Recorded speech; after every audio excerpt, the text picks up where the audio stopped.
Merry Christmas. It's Pastor Josh, and we're reading two verses in Genesis today, chapter 4, verses 25 and 26.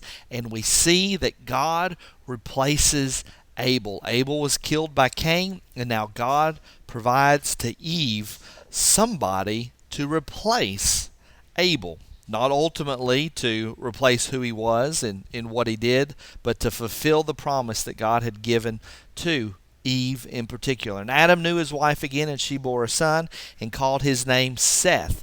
For she said, God has appointed for me another offspring instead of Abel. That is a promise for us to claim. God promised that he would crush the head of the serpent, that he would crush the head of Satan. And the way that that would happen is through a child of Eve. And so Eve, of course, is wondering, Cain killed Abel, and then he is kicked out.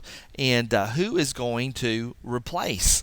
Who is going to do this great act of crushing this Satan, crushing the serpent's head? And she says, "Okay, now I have another child. God has appointed for me another instead of Abel, for Cain killed him." Of course, we are reminded of that great murder and the origin of murder there in Cain, and ultimately the origin of murder finding its way all the way back to Satan. And we see that in the Christmas story, King Herod going after all of the babies, all of those 2 years and younger, in an attempt to kill Jesus himself.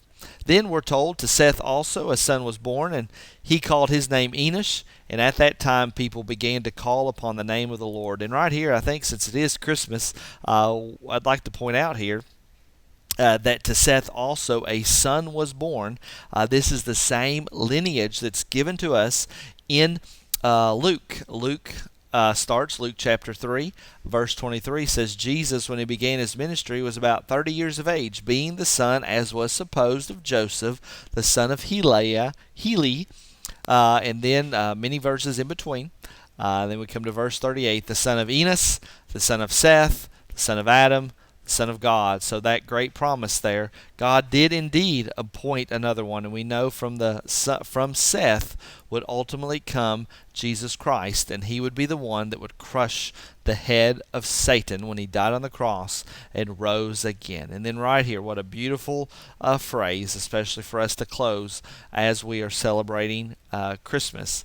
The people began to call upon the name of the Lord, and that's my prayer for you. It's a good example for you to follow today, especially if you're watching this on Christmas Day, is for you to call upon the name of the Lord. Thank him for sending Jesus to die on the cross for your sin. Thank you that he came humbly and was laid in a manger.